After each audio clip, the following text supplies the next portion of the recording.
Antes que eu fosse alguém, Deus já me amava. Como herdeiro do seu reino, já me aceitava. Hoje sinto a emoção de cantar com coração este puro amor.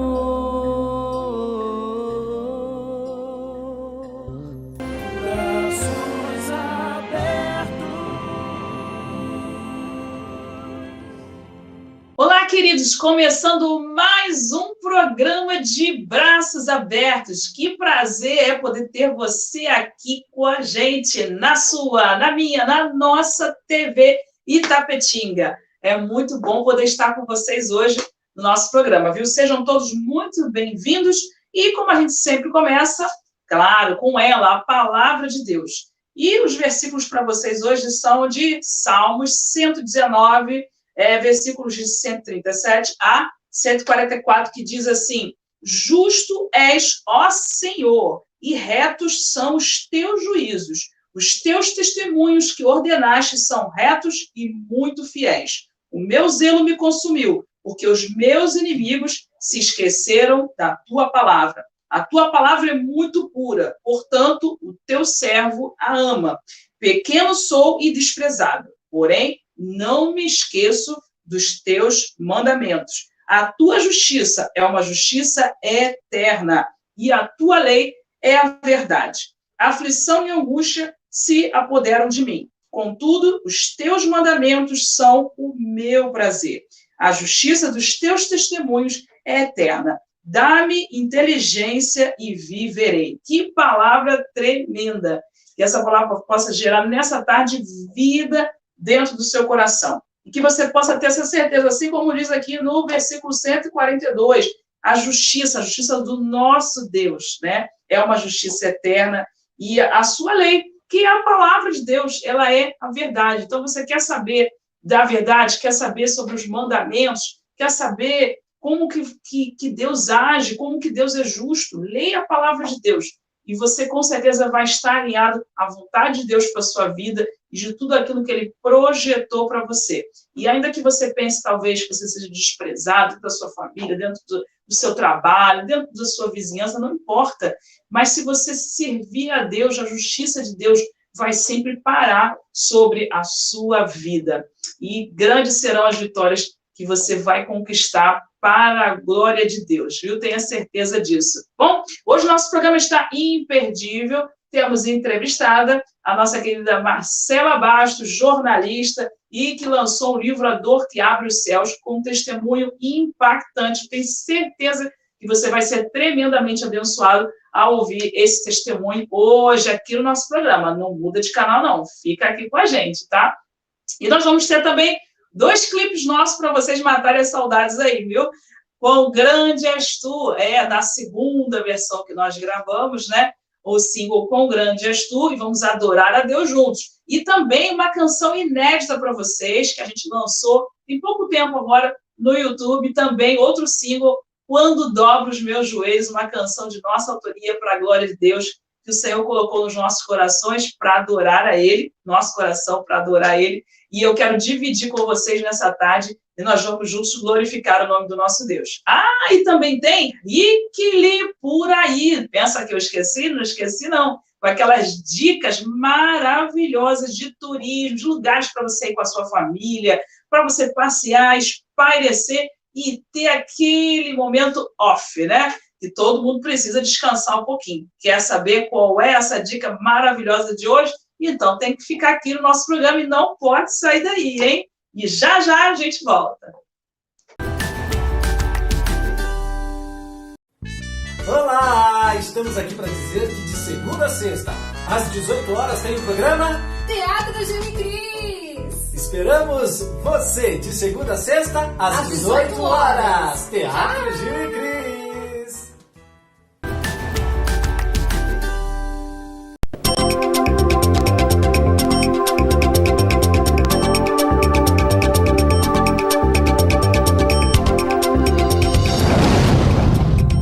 E estamos de volta e recebendo hoje, aqui no programa de Braços Abertos, a querida Marcela Bastos, depois de tanta combinação de lá e de cá, de ajuste de agendas, nós conseguimos e ela está aqui conosco e hoje vai conversar um pouquinho sobre a sua história. A Marcela Bastos, que é jornalista, seminarista, conselheira de adolescentes e jovens da Igreja Missionária Evangélica Maranata, em Duque de Caxias, onde sempre eu tenho a oportunidade de vê-la lá, né, sempre muito atuante no ministério da sua igreja local, né?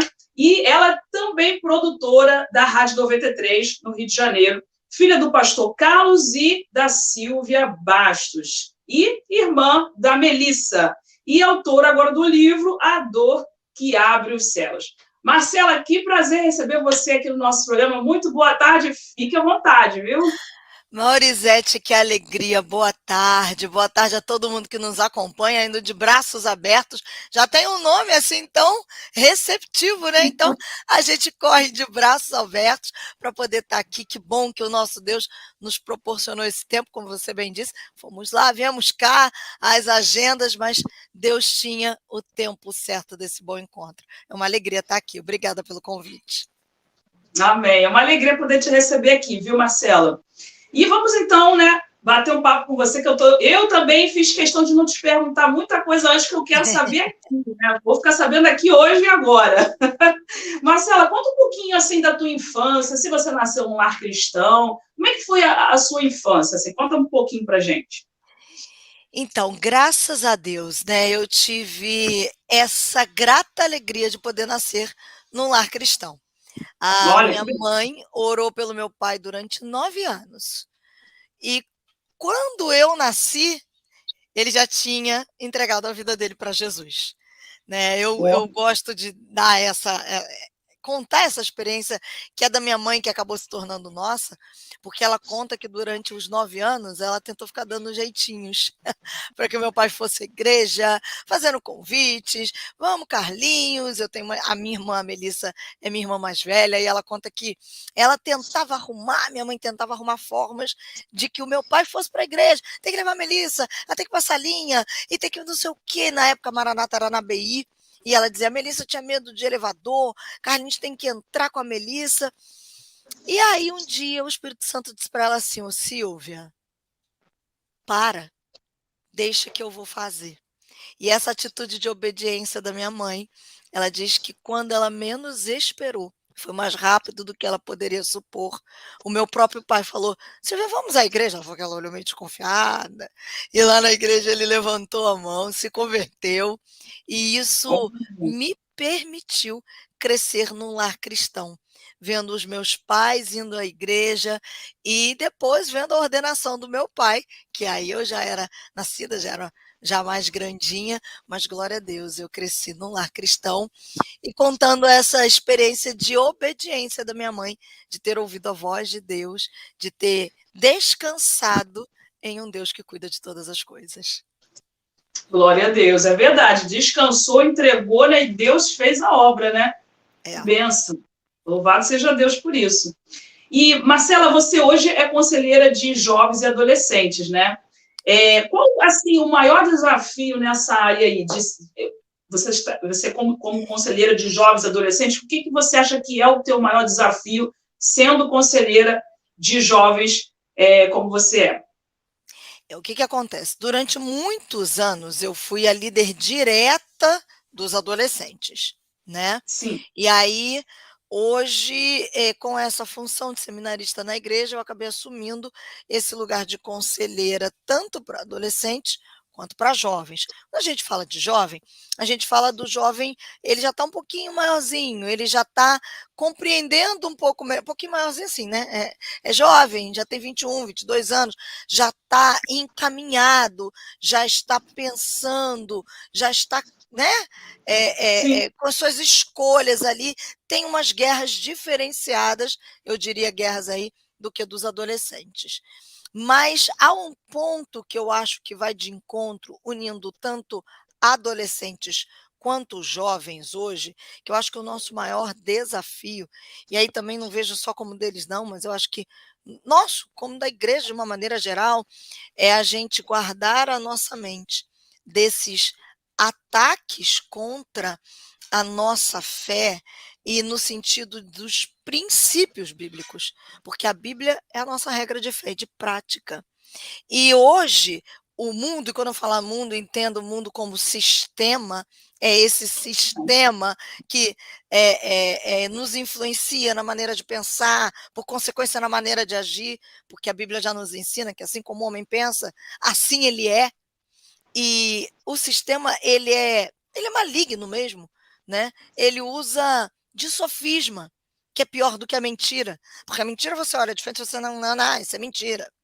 O É, sofisma, ele tem uma aparência de verdade, mas entra com mentira. Então, hoje o adolescente, quando ele está começando, ele já não está sendo firmado numa verdade completa, plena e total. Para ele, tudo é relativo. Então, ele não consegue discernir. O jovem, de repente, que cresceu na igreja, que está um pouquinho mais maduro, o que acontece? Quando vem esse sofisma, aí ele é impactado de uma outra maneira. De que maneira? É o que está todo mundo falando.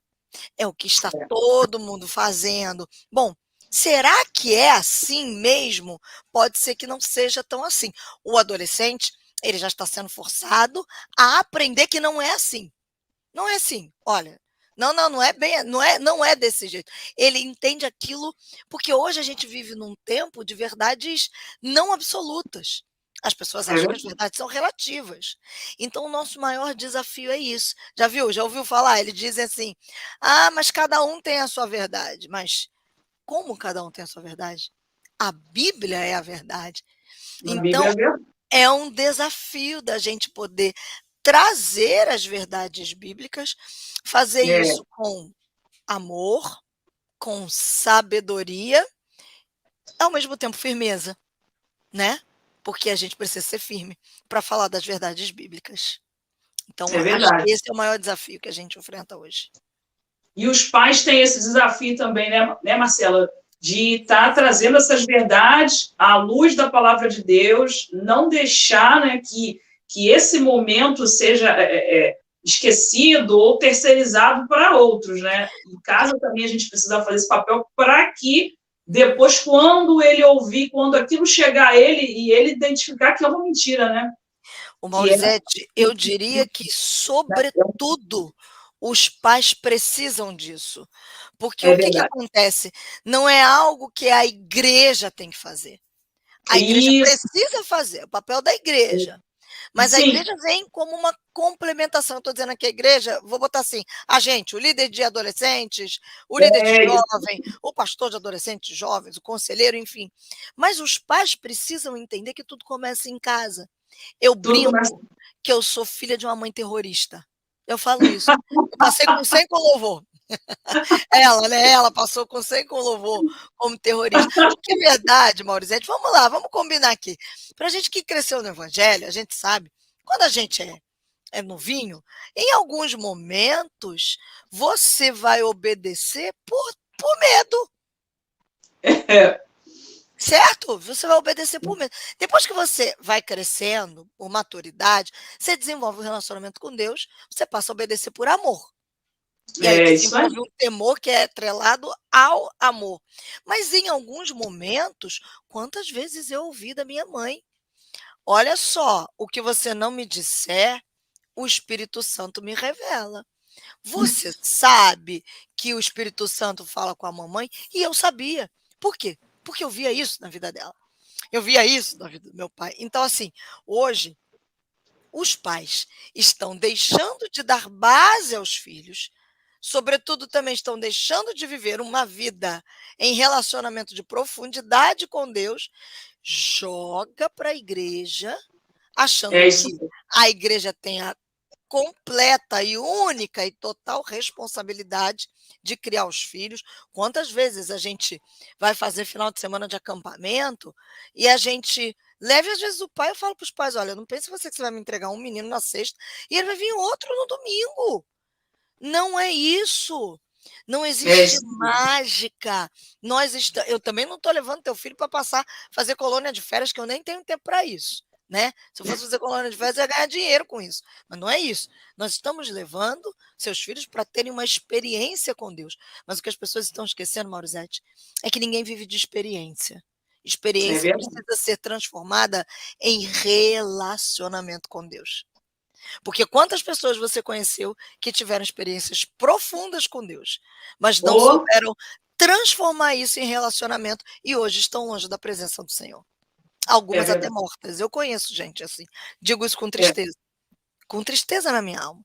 Mas a gente precisa entender que as nossas experiências precisam virar relacionamento. E os pais têm um papel fundamental para ensinar os filhos a terem relacionamento com Deus. Porque relacionamento é algo que se ensina.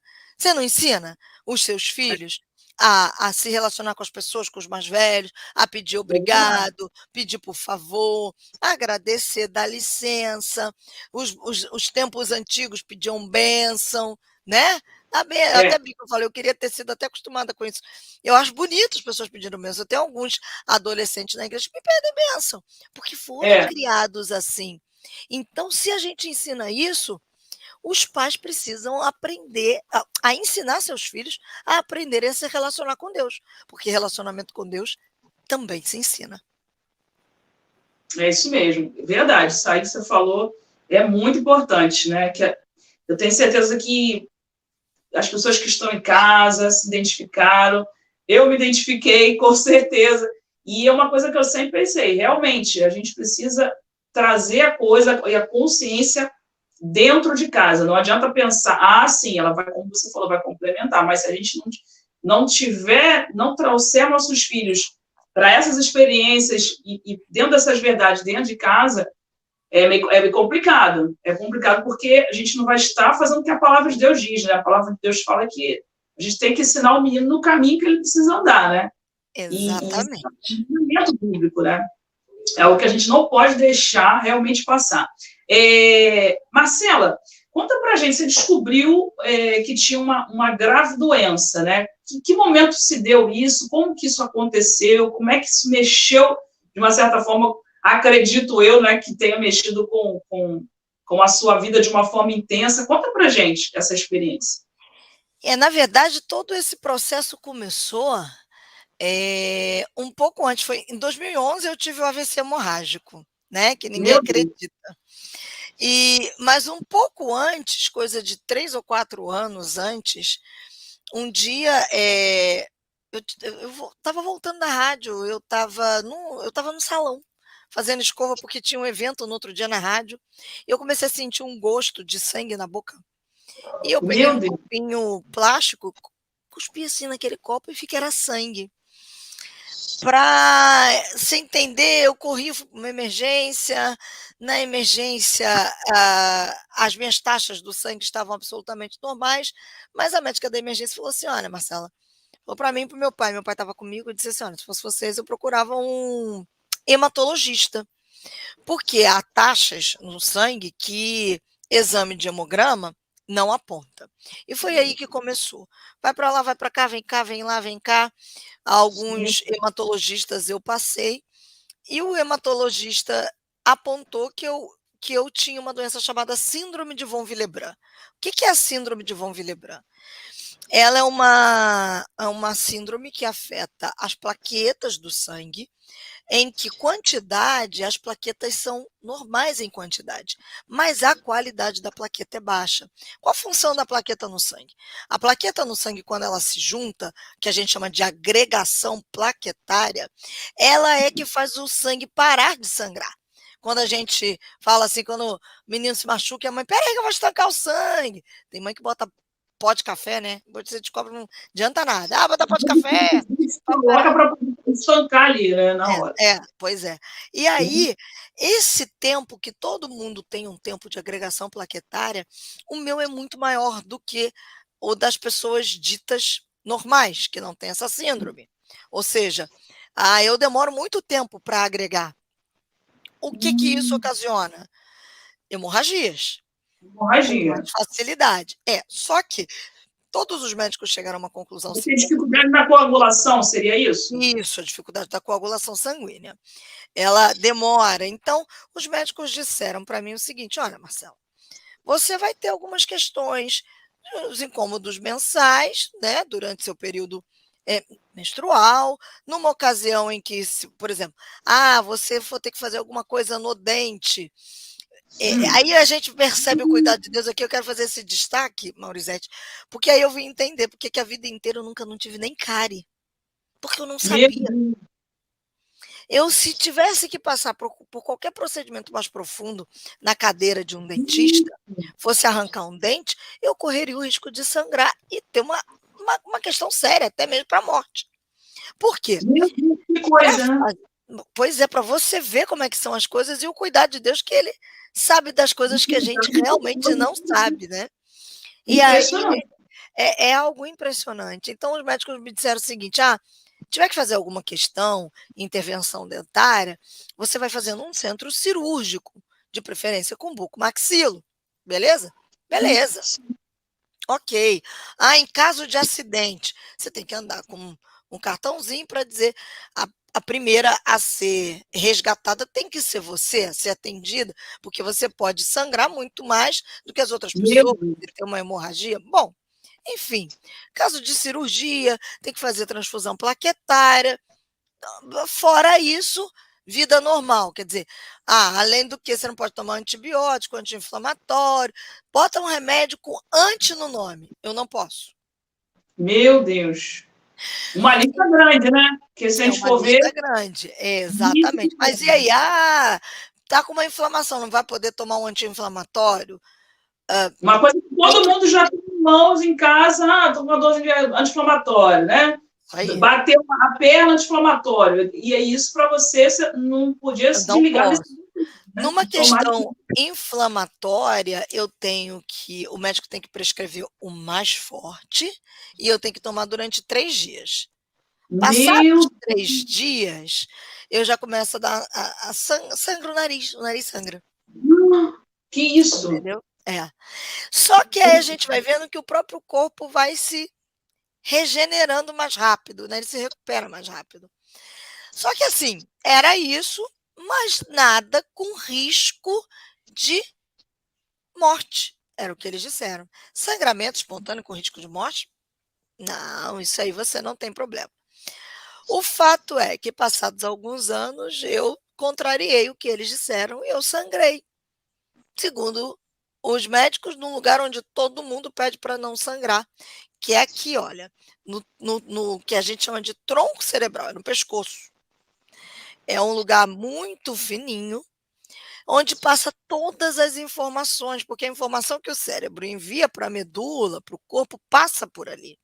Então, ali é informação de olfato, de fala, de equilíbrio, de deglutição, tudo é aqui nesse tronco cerebral. Nesse espaço, eu sangrei o equivalente a 60%. Meu Deus. O sangramento tinha tomado conta. Os médicos disseram que era para eu estar morta. Que isso? Eles não entendiam. Pois é. Mas esse sangramento se deu a quê, assim? O que causou? Então, vou te dizer o que os médicos disseram para mim. A gente não explica como você sangrou, tampouco como você saiu ilesa do sangramento. Acredita-se que foi a questão da síndrome de von Willebrand. Também contrariando, eu sou um e não sei quantos milhões de casos no mundo com relação a um AVC hemorrágico desta maneira. Então, eu tive um AVC hemorrágico, que é o pior do tipo de AVC, né? Que você tem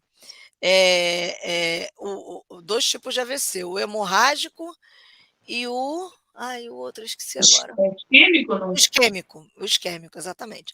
O hemorrágico sempre é muito mais letal.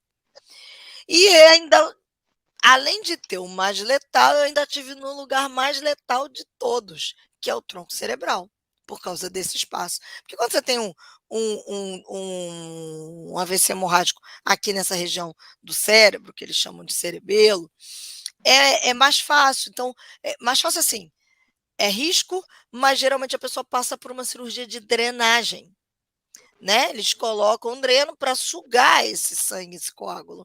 No meu caso, os médicos disseram, olha, entrar no tronco cerebral é mais arriscado do que não entrar. Então nós vamos Meu esperar para ver o que o teu corpo vai fazer. Foi gente, exatamente assim. É. Eu ouvi do médico para o enfermeiro, ó, fica de olho nela assim que eu cheguei no CTI, né? Fica de olho nela nessa noite, porque dessa noite ela não passa, não. Foi o que eu ouvi gente, atrás do biombo, né? Porque realmente, para eles, eu era uma morta-viva. Porém, eu era uma morta-viva que eles não explicavam, porque eu entrei no hospital andando. Na verdade, Maurizete, eu estava tendo o AVC há 15 dias. que isso? Jesus Aí você vai dizer: amado. "Marcela, como assim?". Por causa dessa questão, eu sempre tive um limiar de dor muito estendido. E de não poder tomar tanto remédio, então assim, vamos esperar, a dor vai passar. E eu vinha de um tempo, de um congresso, que eu tinha feito, o primeiro encontrão de adolescentes aqui na minha igreja, você conhece a minha igreja, enorme, aquela igreja estava Sim, lotada, com mais de 2.000 adolescentes, direto, meu, acelerado. Na rádio eu sou acelerada, eu sou jornalista, produtora, então corre de um lado, corre do outro. Eu estava com muita dor de cabeça. Então eu julgava gente, que era por causa do cansaço. Eu sentia dor de cabeça, muita dor de cabeça, muita dor de cabeça que não passava. que Como eu coisa. comecei a estranhar? Eu dormia e acordava com a dor de cabeça. Só que lá na rádio, eu tendo que andar rápido, vai para o estúdio, volta para entrar ao vivo, eu comecei a ter pequenas quedas para o lado, esquerdo. Como assim pequenas quedas? Vamos lá. Estou passando por aqui, tem um móvel no meio da sala. Era como se eu não me disse direito, eu esbarrava, porque é assim Meu que Deus. acontece, né, com o Gente, AVC. Aquilo começou a me causar estranheza e foi aí que eu fui procurar uma neurologista. E ela, meu pelos Deus. exames, ela desconfiou, não me disse logo o que eu tinha, me encaminhou para um hospital. Ela disse: "Olha, você precisa fazer uma ressonância magnética".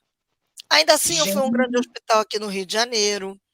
O hospital fez uma tomografia, disse que eu não tinha nada, eu voltei para casa. A meu médica Deus. insistiu: "Não, você vai ter que fazer a ressonância, tem alguma coisa aí, eles vão te mostrar", ela não dizia o quê. Quando eu consegui marcar num laboratório, eu fiz no laboratório na Tijuca, e a mulher, eh, mandou me chamar, a médica.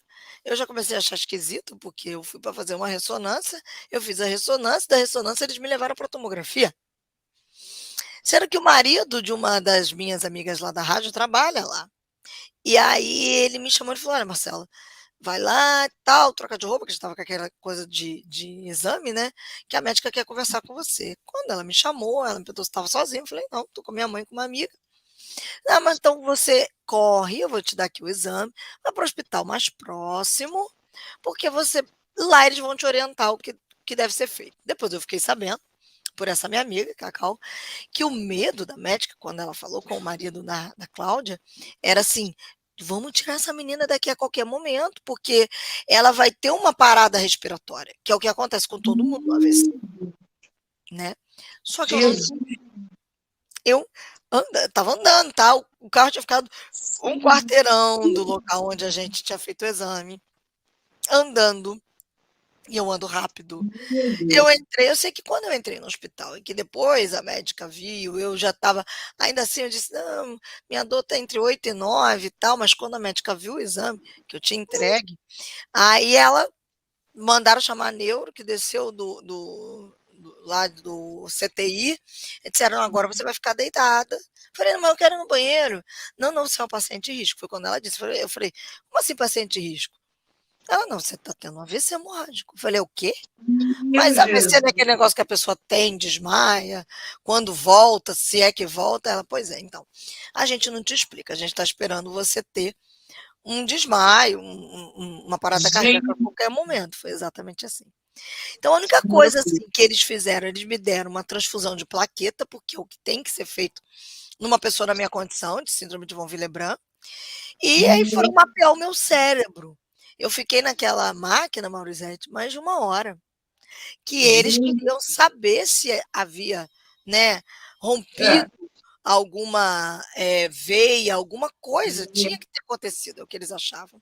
E eles não acharam absolutamente nada.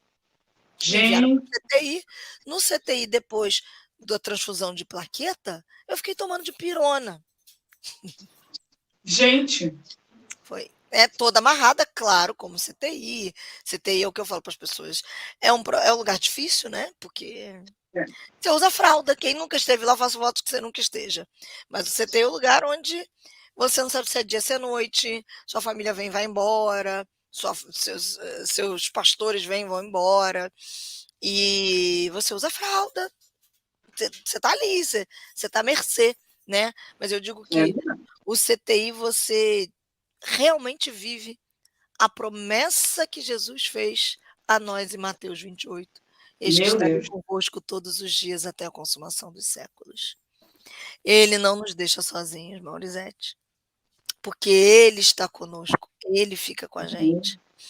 E eu sei que ali, Maurizete, naquele CTI, eles dizem, foi algo que a gente não explicou, porque o meu próprio corpo ali começou a sugar o coágulo. E eu Gente, dizia para a médica assim, falei: "Eu vou te dizer quem foi, hein, foi Deus". Aí ela ria, quando ela me mandou para casa, ela me disse assim: "Ó, vai para casa e diga às pessoas que você é um milagre". Aí eu falei para ela assim, eu falei: "Olha, eu já iria dizer que eu era um milagre, mas com aval médico, mais ainda". Só que o que eu glória a não Deus. sabia é que depois que eu vim para casa, começaram o que eles chamam de os revertérios da doença. Porque à medida que esse sangue começou a ser sugado ali, ele foi passando por esses lugares de equilíbrio e eu passei, Maurizete, 2 meses e meio sem ter equilíbrio. Por exemplo, eu estou aqui sentada com você. Eu não conseguia Ah, fazer isso. Se alguém me colocasse sentada, era literalmente assim, eu caía para o lado direito. Se alguém me colocasse de volta, eu caía para o lado esquerdo, porque o meu equilíbrio foi afetado.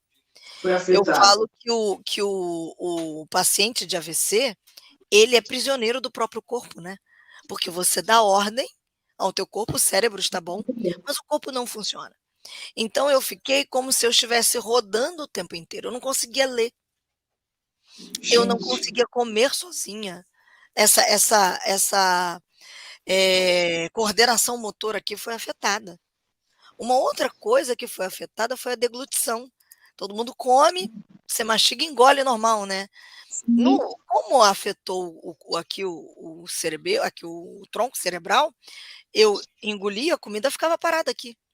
Então eu tinha que beber Gente, água para a comida uma descer. sensação horrível, né, que deve ser, deve dar, assim, uma aflição, Deitada né? Está acostumada a ter todos os comandos, né? exatamente, e nada te obedece. Deitada para dormir, Corretamente. você levantava para poder tentar respirar. Era Meu desse Deus. jeito. Então, assim, eu não conseguia ler, ver televisão era algo que eu não conseguia, porque tudo ficava embolado. Mas eu me lembro de uma coisa, assim, eu me lembro não, todos os dias a minha mãe vinha para a beira da minha cama e ela lia a Bíblia para mim, e ela dizia e tem um detalhe também, Maurizete, a minha voz ficava embolada, eu não me ouvia embolada, mas a minha voz era embolada. Tanto que depois eu descobri que as pessoas lá na rádio, quando me ligavam, elas choravam, porque elas diziam assim: "A Marcela, eu nunca mais vou voltar a trabalhar na rádio, porque a voz dela Gente, está embolada".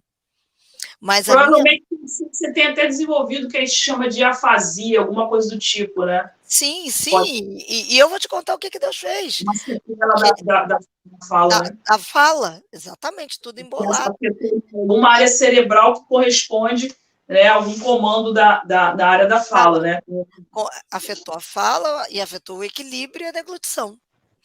Meu E Deus. aí a minha mãe vinha para minha cama, ela lia a Bíblia para mim, e ela dizia assim: "Canta minha filha", mesmo embolada.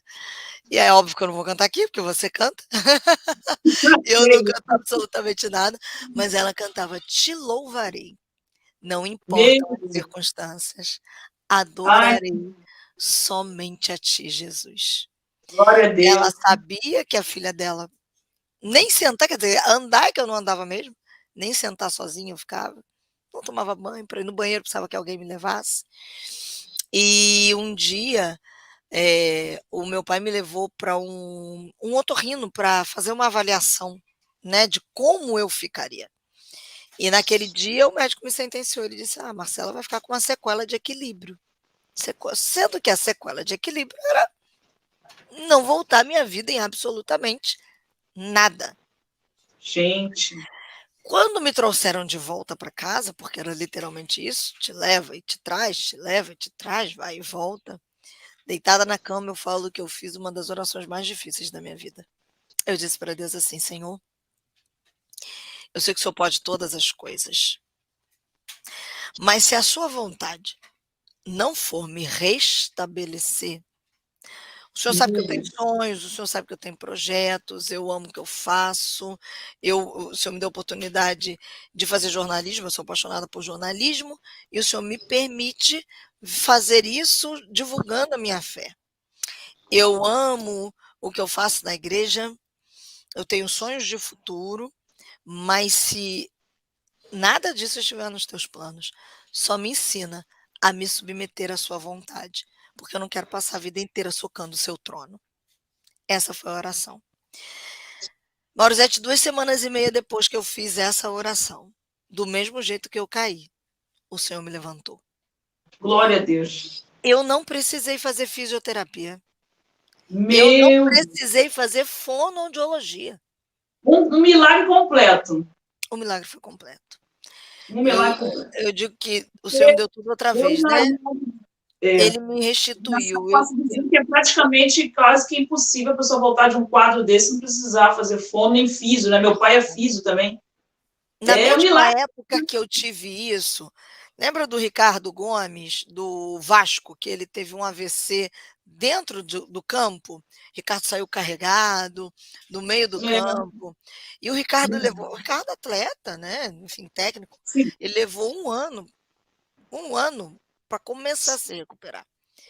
E em 2 meses e meio o Senhor me levantou, e foi o Senhor mesmo. Coisa tremenda. Eu tenho uma pequena sequela de equilíbrio, eu brinco, né, nos lugares onde eu vou, eu puxo da perna um pouquinho, é imperceptível, é assim, tem gente que diz que é imperceptível, mas se eu tiver de salto você vê bem, né, às vezes pregando eu brinco com as pessoas, eu, às vezes dou umas tropicadas, falei, fica tranquilo que eu não vou cair, né, então ali, puxo um pouquinho da perna, dá um certo desequilíbrio, se eu estiver andando rápido, olhar rápido, alguém me chamar, olhar para trás, eu vou ter um desequilíbrio, mas eu digo que é aquela lembrança que Deus nos permite, igual Jacó, né? Você fica Eu ia tocado, falar você isso fica também. marcado para É só para lembrar você da lembrar bondade do de Deus. milagre, né? Exatamente. Que coisa, hein, Marcelo? Que tremendo. Foi Nossa, algo Deus é assim. maravilhoso, né? E fala pra gente, então, depois de vivenciar isso tudo, obviamente, né, que você está mais do que certa, de colocar isso, né, nas páginas do livro relatar. Não foi isso que você fez? Então, A aí eu vou te contar essa história, que eu falo que a minha história sempre é de milagres, né? Eu não, por mais que as pessoas pensem assim, jornalista, já fala normal, já escreve normal, você tinha intenção de escrever um livro? Não, não tinha. Sim. Eu ia, né, às igrejas, as pessoas me chamavam, eu contava testemunho, enfim. E aí um dia eu recebi esse convite, eu resisti até o último minuto. Eu dizia que não, eu não tenho tempo, e a editora falou para mim assim, o autor da fé, não, a gente faz em 4 mãos, você vai contando a história, um editor vai colocando para o papel e depois você edita. Eu falei, difícil esse processo aqui, jornalista é chato e tal, mas assim a gente fez e nasceu A Dor que Abre o Céu, que conta essa história desse milagre que Deus fez na minha vida, e na verdade vai lá atrás um pouquinho, né, até um pouquinho do que a gente viveu aqui, conta um pouquinho da minha história, da minha infância, como é que foi isso, fala um pouquinho na visão dos meus pais, como foi para eles passar por esse processo comigo, né? Na verdade, a gente vai contando a minha história, como eu conheci Jesus e aqui as coisas dentro de casa. E depois, à medida que esse processo foi se desenvolvendo, a visão do meu pai, a visão da minha mãe, a visão de algumas pessoas, alguns adolescentes meus, que tiveram tiveram o primeiro contato com a morte, né? Para eles, a tia Marcela estava morta, né? E depois uma amiga que, por causa desse AVC, se converteu ao Senhor. Então, assim, é um livro. Foi bem interessante, muito bem costurado. Foi uma graça de Deus. Foi um presente de Deus na minha vida. Literalmente um presente de Deus na minha vida. Marcela, e você, como é que as pessoas fazem para adquirir esse livro? Você colocou em algum site? É com você mesmo? Fala para a gente como é que as pessoas podem fazer para poder adquirir. Porque Então, certamente que estão vendo vão querer adquirir o livro, né? Até eu também quero ler. então, pode me procurar lá na minha página no Instagram, Marcela com 2 L's, Sebastos. Me procura lá no inbox que eu vou encaminhar direitinho para a pessoa hoje responsável.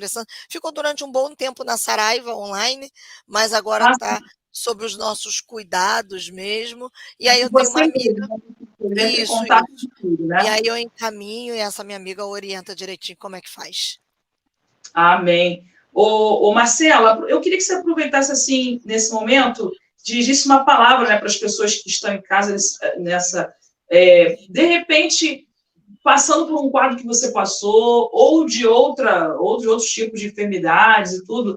Eu queria que você dirigisse uma palavra, assim, específica para essas pessoas que possam estar nos assistindo agora. Pode ser? Pode, com certeza, Maurizete. Eu sou prova de que Deus faz. Deus é poderoso para fazer, diz a Bíblia, infinitamente mais do que tudo que a gente pede, pensa ou imagina. O nosso Deus não é um Deus que fez no passado e que ficou lá atrás. Ele continua fazendo. Eu gosto muito de Isaías quando ele diz que Deus conhece o fim desde o começo, né? A minha mente me faz pensar assim, eu brinco que quando eu leio a Bíblia, eu sou meio fantástico mundo de Bob, porque para Deus conhecer o fim desde o começo, significa que ele começa a fazer alguma coisa lá pelo fim. Ele vai lá no fim, faz quando já está pronto, aí ele volta. Então, neste momento, ele está fazendo, mas algo que já está pronto. Ele já sabe, e ele sabe exatamente por onde nos encaminhar. É por isso que Davi disse que ele era o bom pastor, que nos guia a águas tranquilas, que nos leva a um lugar de descanso. Por quê? Porque se ele conhece o fim desde o começo, se ele já terminou lá, ele sabe exatamente quais caminhos nos levar para chegarmos lá. E aí é nesse ponto que eu quero te dizer: confia nele, descansa nele. Eu sei que no meio do caos, no meio da incerteza, é difícil confiar.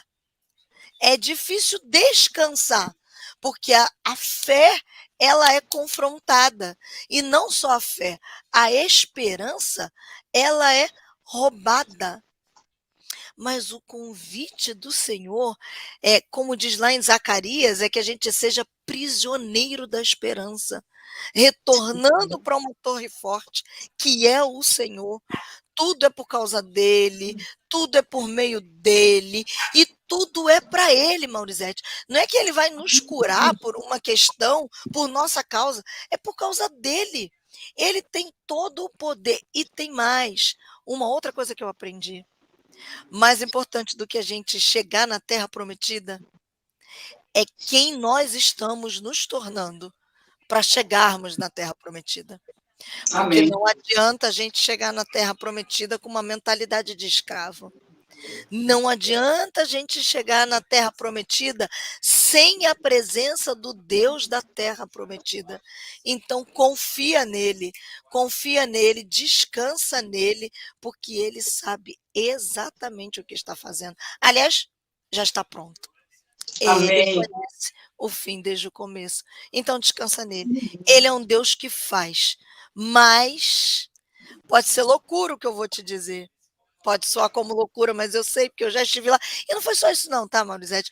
Isso aconteceu na minha vida. Depois disso, veio um câncer no meu pai, que a gente ainda enfrenta essa questão do câncer dele. A gente vai lutando, porque, né, é assim. Evangelho é sobre persistir, prosseguir. Evangelho é sobre prosseguir. É sobre se É manter firme no Senhor. Então é o seguinte, independente de qualquer solução. Creio que independente, Deus está no controle, ele não vai sair nunca, sempre vai estar no controle. jamais. E é quem ele está transformando você para ser. Então, Aleluia. aproveite o caminho. Aproveita o caminho. Aproveita a companhia do Senhor durante o deserto e deixa ele te transformar. Porque ele vai te transformar, ele vai te moldar para a glória dele. Ele vai Amém. ser glorificado no final, porque a Bíblia diz que tudo vem dele e tudo tem que voltar para ele. Então, que as nossas Amém. vidas apontem para ele, para glorificar quem ele é. Porque ele é um Deus que faz. Ele é poderoso. Amém.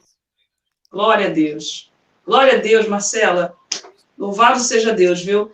É simplesmente impactante a gente ouvir esse tipo de testemunho e edifica muito a nossa fé e faz com que a gente creia mais ainda, né? Naquilo que a gente já crê e a gente está vendo, está testificando que Deus está fazendo, que Ele continua fazendo. É maravilhoso saber disso, poder ouvir testemunhos como o seu.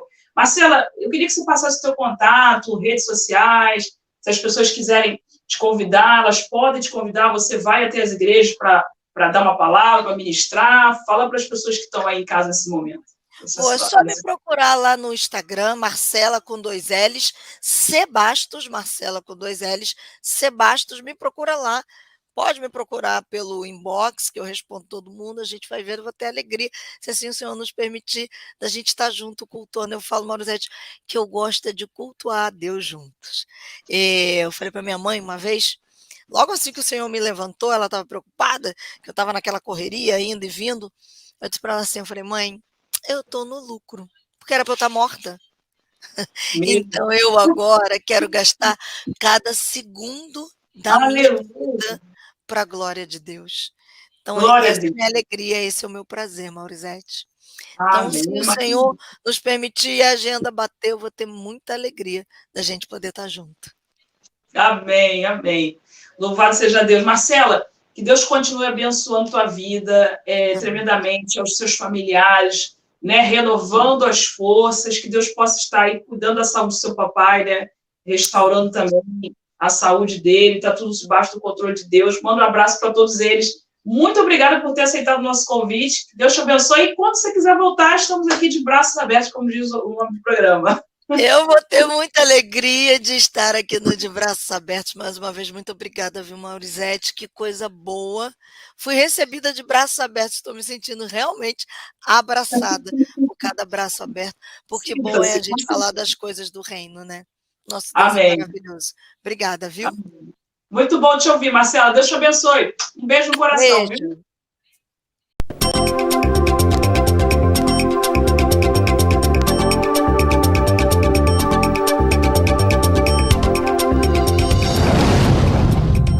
Estamos de volta, minha gente, com aquele quadro que todo mundo ama, porque ela vem sempre com dicas maravilhosas. Liane, conta aí pra gente qual é o lugar que nós vamos conhecer hoje com o quadro Riquili por aí. Vamos lá?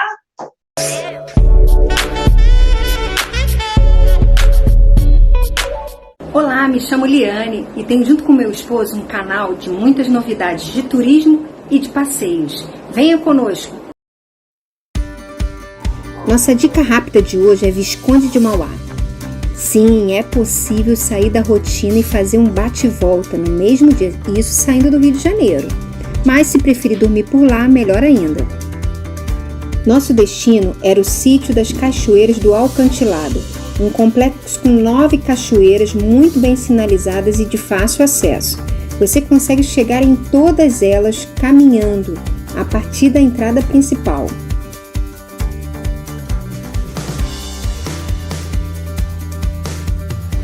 Nosso conselho é que vá direto para a última cachoeira e depois de curtir o visual, volte e escolha a melhor delas para curtir e mergulhar com calma.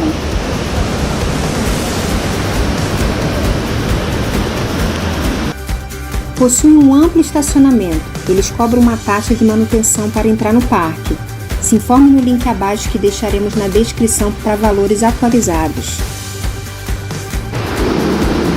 Porque para percorrer todo o complexo, caminhamos em torno de 1,5 km na ida e 1,5 km na volta.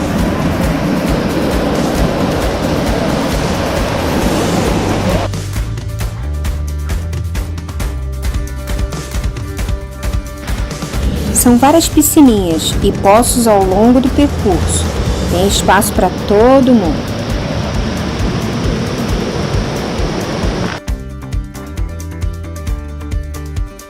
Se encontrar a piscina vazia desse jeito, aproveite rápido. porque se pensar muito e demorar um pouco pode ficar assim, ou ainda assim. Eita ferro!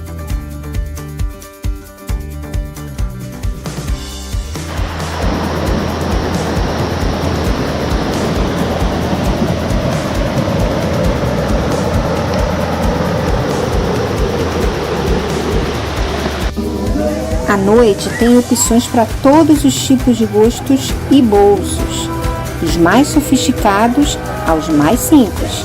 É só escolher.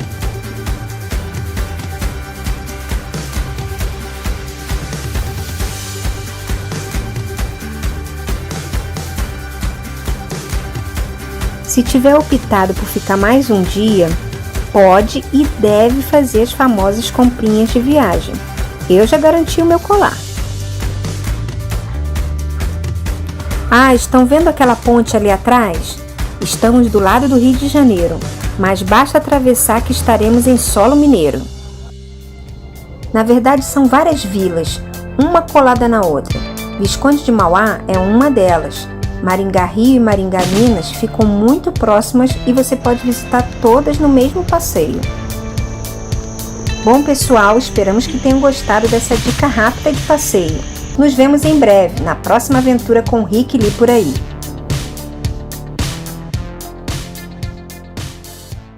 E agora para vocês, o clipe Quão Grande És Tu. Vamos cantar juntos? Então minha alma canta-te, Senhor. Quão grande és Tu, quão grande és Tu.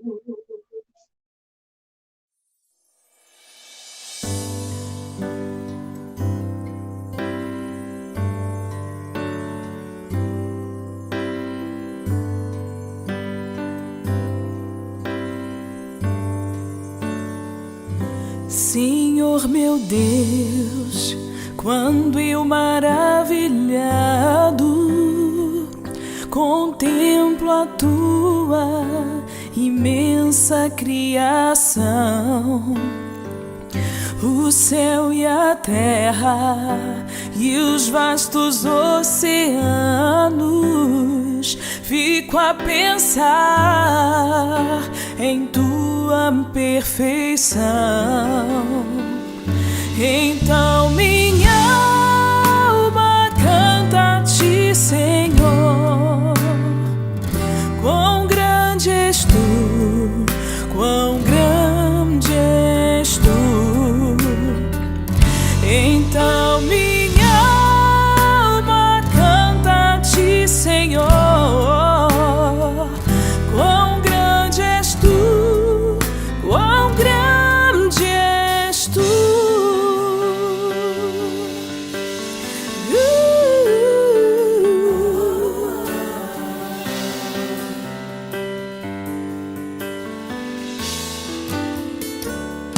And when I think that God his son not sparing, send him to die, I scarce can take it in, that on the cross my burden gladly buried, he bled and died to take away my sin.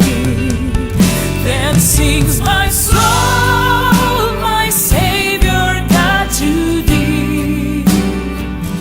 How great thou art, how great thou art. Then sings my soul, my Savior God, to thee. How great thou art, how great thou art. E quando enfim Jesus vier em glória e no seu reino me fizer entrar, adorarei prostrado e para sempre, sempre, sempre. Quão grande és tu, meu rei, hei de cantar. Então minha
para encerrar e com vontade de já voltar para estar com vocês, a canção Quando Dobro os Meus Joelhos, e que você possa ter essa certeza dentro do seu coração, viu?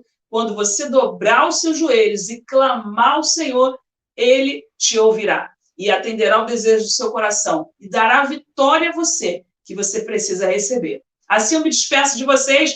Um beijo no coração, gente. Até semana que vem. Tchau, tchau.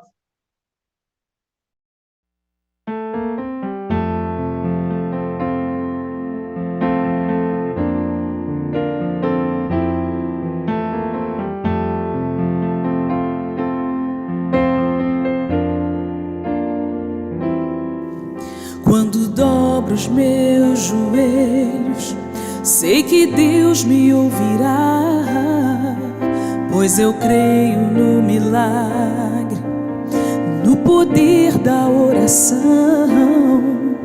Então vou clamar, vou profetizar, minha casa será bendita entre as nações. Quando dobro os meus joelhos, sei que Deus me ouvirá, pois eu creio no milagre, no poder da oração.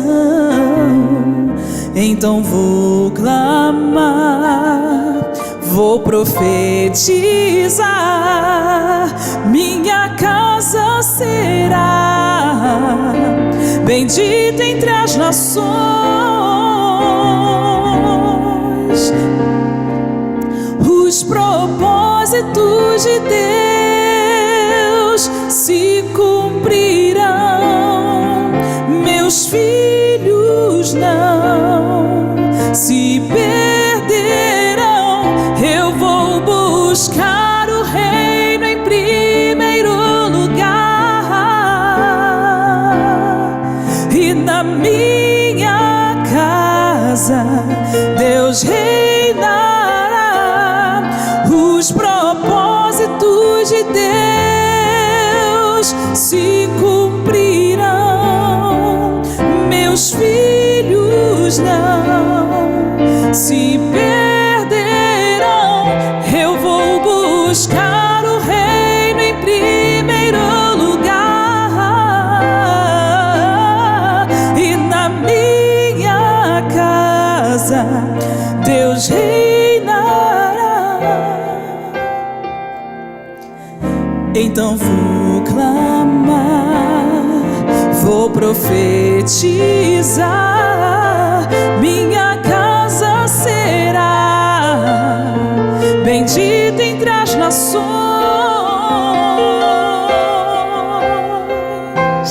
Os propósitos de Deus se cumprirão, meus filhos não se perderão. Eu vou buscar o reino em primeiro lugar, e na minha casa Deus reinará. Os propósitos de Deus se cumprirão, meus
Antes que eu fosse alguém, Deus já me amava. Como herdeiro do seu reino, já me aceitava. Hoje sinto a emoção de cantar com coração este puro amor.